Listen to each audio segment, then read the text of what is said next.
Hi there, and welcome to Health with Dr. Yvette Maseka. This is a podcast that aims to correct myths around health. And as you've noticed today, I'm alone, so it's a little bit different.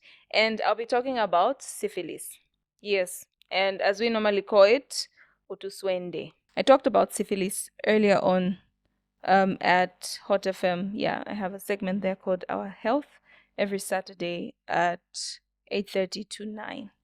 So, what is syphilis? Syphilis is a bacterial infection that is transmitted sexually. So it's transmitted either via vaginal sex, oral sex, or anal sex. But it can also be transmitted from a mother to her unborn baby, and it can have some detrimental effects on the unborn child. So syphilis has 4 stages.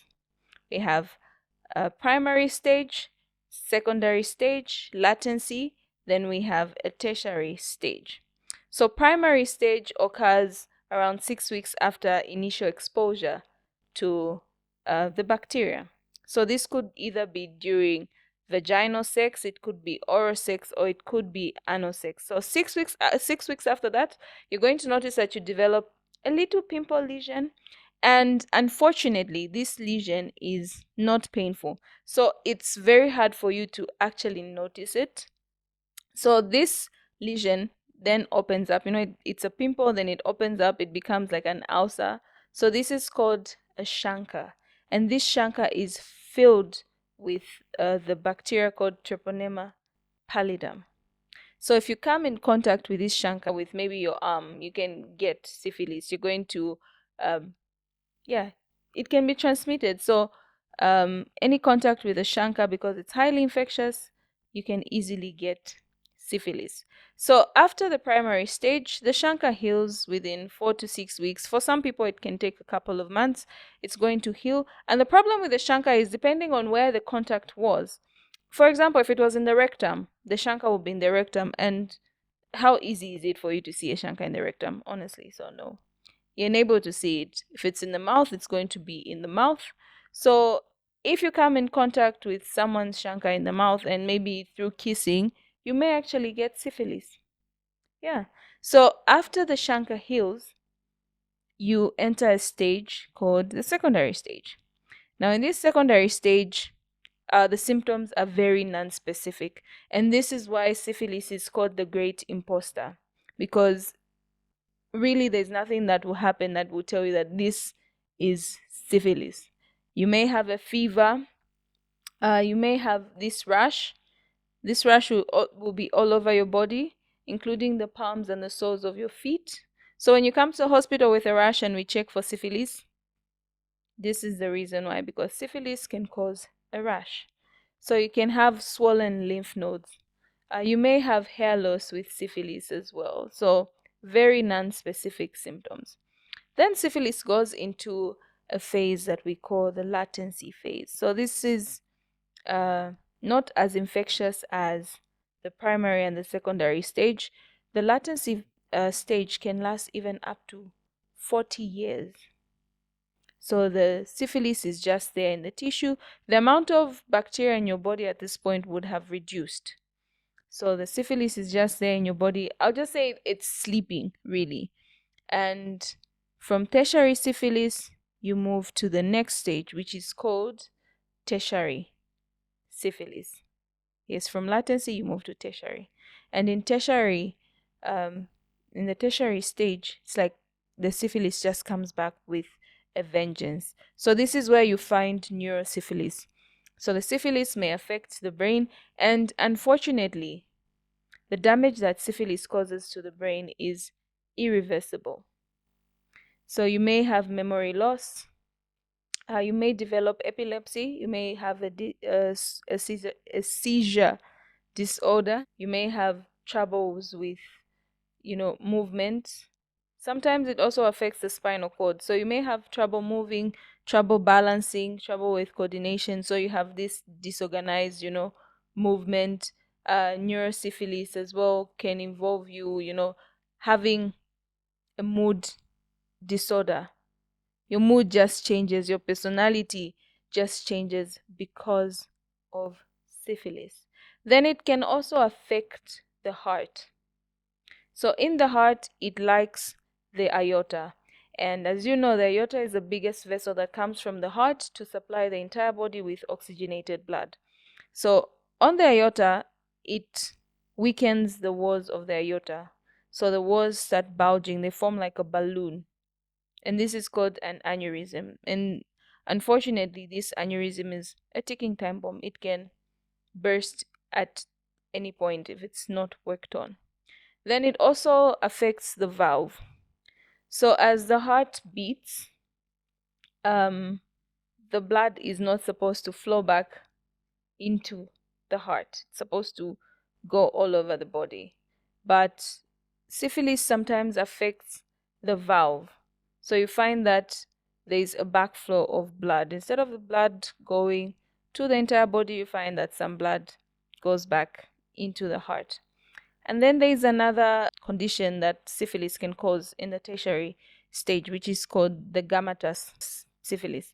So this is basically where you have these growths on your body. These are usually filled with dead tissue, dead fibrous tissue, and they really have a deforming, effect on somebody's body. So that's the other type. Then when it comes to syphilis that's transmitted to babies, the syphilis in babies may be noticed at birth, or it may go unnoticed, and you may notice it later on in the baby's life. So some of the things that you notice after birth is that the baby may be born with a rash. This rash could be scaly, it could be peeling skin, it could be blister-like rash. Those are signs that the baby could have syphilis. The baby may have the snuffles, so they may be born with a flu, basically flu symptoms. Yeah, it could be a sign of syphilis. And some of them may start having seizures later on in life, maybe around 2 to 4 years. You start noticing some things. They may have seizures. You may don't notice that they have bone deformities. They may be blind. You may notice that they are deaf, all because of syphilis. And they may also, they may develop conditions like cerebral palsy, because syphilis can injure a developing brain. And cerebral palsy, we'll talk about it in later videos. Cerebral palsy is very disabling. It's one of the biggest reasons why we have some disabled kids around. Yeah, so you may also notice that the child has, Hutchinson's teeth. So Hutchinson's teeth are teeth that look like pegs. Your baby will, or your child will have teeth that look like pegs, like sharp on both ends, if that makes sense. Yeah, they may have teeth like that. So those are some of the things that you're going to notice in babies who are born from mothers with syphilis.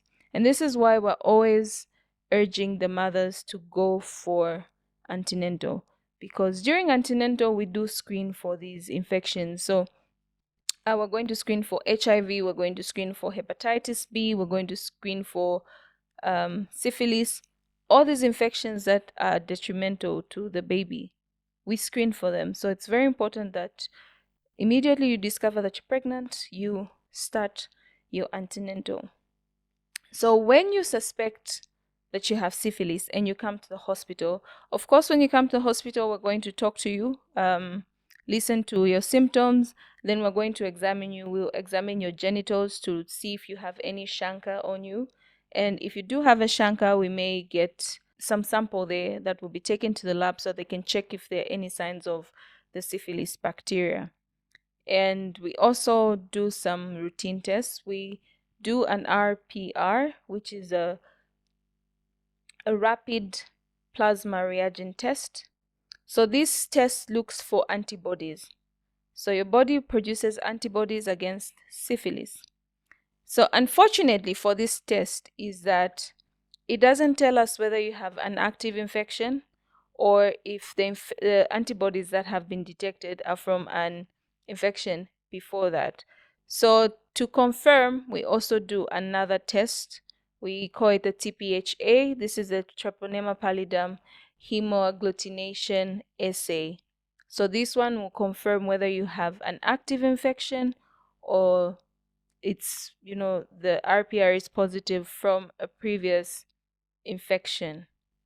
Then when it comes to treatment, we use antibiotics, and it also depends on the stage you're in. So if you're in the primary and secondary stage, we'll probably give you antibiotics. Maybe we'll give you 3 shots of penicillin.